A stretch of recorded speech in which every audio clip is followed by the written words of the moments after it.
Alors, vous l'avez évoqué hein, en parlant de...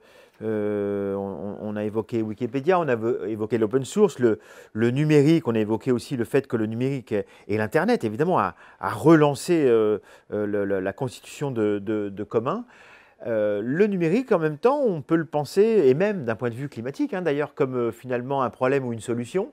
Le numérique, souvent, d'ailleurs, est problème et solution, notamment lorsqu'il pourrait exclure. Hein, il y a encore des gens, même d'un point de vue de l'accès à Internet, que ce soit d'un point de vue pratique, fibre, comme culturel, d'ailleurs. On sait aussi à quel point il peut réunir, mais de manière souvent assez, pas toujours de manière très équilibrée, quoi. Le numérique, il est à la fois, en effet, comme je disais, souvent le problème et la solution, quoi. Oui, alors le regretté Bernard Stiegler, lui, il employait le terme de pharmacon pour expliquer que c'était à la fois le poison et le contrepoison. Effectivement, bon, ça reste presque un truisme maintenant de dire ça. Ce qui est intéressant, c'est qu'on est dans une période où aujourd'hui, on sort des discours caricaturaux où on avait d'un côté les promoteurs de la technologie évangélistes, aveugles, voilà, qui étaient Silicon Valley. Voilà, Silicon Valley, et de l'autre, les détracteurs qui parfois étaient aussi très caricaturaux, hein, anti-techno, etc. Voilà. On sort un peu de ce côté très primaire, et je crois que tout le monde des deux côtés voit bien que la technologie peut être solution et problème à la fois, y compris au cœur de la Silicon Valley. C'est ça qui est intéressant, c'est qu'y compris dans le berceau même de ces technologies numériques, on a des voix qui s'élèvent de plus en plus pour en dénoncer les dérives, les mésusages ou des conceptions qui sont plus nuisibles que bénéfiques aux humains. Alors, on peut prendre quelques exemples. Effectivement, vous parliez du numérique comme facteur d'exclusion. Aujourd'hui, on est dans les locaux de la CNIL, mais 3 étages plus haut, ce sont les locaux de la défenseur des droits, qui fait partie de ces acteurs qui, de manière répétée, encore tout récemment, le défenseur des droits a sorti 2 rapports pour expliquer à quel point le numérique pouvait être préjudiciable pour les plus pauvres, les plus marginalisés, ceux qui ont le moins de capital culturel. Pourquoi ? Parce qu'aujourd'hui, on assiste à une dématérialisation à marche forcée des services en général, hein, services privés, services publics, mais notamment des services publics qui sont une condition pour ces personnes dans l'accès à leurs droits les plus élémentaires. Donc aujourd'hui, pour pouvoir mettre à jour vos droits Pôle emploi, pour pouvoir accéder à vos droits CAF, etc., tout se fait de façon dématérialisée, et c'est quelque chose qui est une ambition parfaitement assumée depuis de nombreux gouvernements de tendre vers le 100% dématérialisation. Hein. Donc il y a un projet politique très très clair, mais ce projet politique, il a fait l'impasse sur les conséquences pour toute une partie de la population. Donc pour ces gens-là, aujourd'hui, la question c'est: est-ce qu'on est en capacité de remettre de l'humain dans l'interface, c'est-à-dire de sortir des interfaces numériques et remettre des interfaces humaines? Alors, il y a des choses qui ont été faites, mais qui ont été faites de façon erratique. C'est-à-dire au tournant des années 2000, il y avait eu une première prise de conscience. C'est le moment où on avait créé notamment les ECM, les espaces culture numérique, les EPN, etc., qui avaient un petit peu dans tous les territoires pour que les gens puissent accéder à Internet. Mais on avait une vision encore très équipementière, c'est-à-dire on se disait que une fois que les gens avaient un ordinateur, Internet, le problème était résolu. Puis progressivement, on s'est rendu compte que ce n'était pas que ça. Il y avait une problématique d'usage, de compétences, de capacité et tout. Bon. Puis il y a eu un reflux, c'est-à-dire autour des années...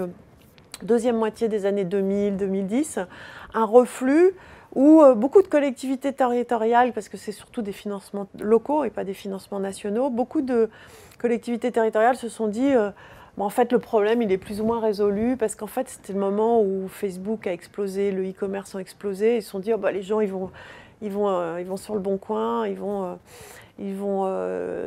papoter avec leur famille sur Facebook, donc grosso modo, ils y arrivent. Bon, en réalité, c'est une vision très trompeuse pour plusieurs raisons. C'est trompeur d'une part parce que, effectivement, il y a une grande partie de la population qui plus ou moins peut effectuer ce genre de démarche, mais ça ne veut pas dire qu'ils sont capables d'aller payer leurs impôts pour autant en ligne. Hein. Ce n'est pas parce qu'on va sur Facebook qu'on peut accéder à ces droits CAF, premièrement. Non plus. Deuxièmement, la dématérialisation, elle a pénétré pendant toute cette période-là tous les pans de notre activité humaine. Donc, ce n'est pas juste quelques petites activités. Donc, plus la dématérialisation est là, plus le problème est grave et plus la portion de population qui reste exclue de ces usages numériques est marginalisée. Tant qu'on avait 30-40% de la population qui ne savait pas trop faire, on ne se sentait pas marginalisé. Aujourd'hui, on se sent complètement mis sur la touche, quoi. Voilà. Donc ça, c'est le côté problème. Et une des réponses actuellement de l'État, c'est avec les maisons France Service, les conseillers numériques, etc., c'est de redéployer de la présence dans les territoires. Mais moi, j'ai une grosse inquiétude sur ce dispositif parce que j'ai très peur qu'il soit aussi précaire que les dispositifs précédents. C'est-à-dire qu'on a, là, pour les conseillers numériques, on va avoir un financement pendant 2 ans. Très bien, mais quid après? Voilà. Et le problème, il ne sera pas résolu dans 2 ans. Mais pour revenir au côté lumière et pas que côté sombre du numérique, en même temps, c'est vrai que le numérique peut être un facteur d'émancipation, peut-être, ça dépend comment on peut le convoquer. Ça peut être, alors il y a par exemple la sociologue Dominique Pasquier qui a fait une enquête sur les usages ordinaires du numérique dans des familles, on ne va pas dire les familles les plus pauvres, hein, des familles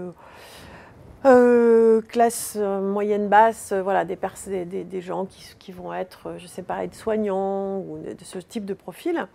Et elle montre bien toutes les difficultés, mais elle montre aussi comment ces personnes-là arrivent à utiliser le numérique pour gagner en autonomie, par exemple dans leur rapport au médecin. Voilà, ce rapport qui est un rapport très asymétrique entre la blouse blanche et le patient. Notamment quand on n'a pas un capital culturel très élevé, voilà, c'est souvent très impressionnant le rapport au médecin.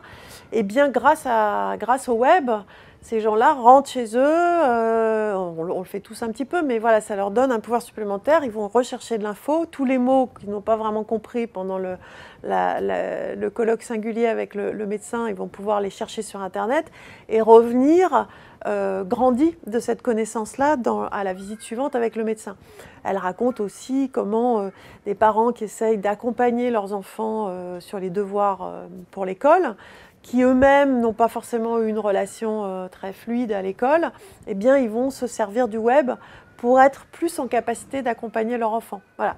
Vous voyez, ce sont des choses aussi qu'on oublie parce qu'on voit bien tous les problèmes, mais il y a aussi des dimensions plus émancipatrices. Et la dimension émancipatrice, elle passe aussi par le collectif.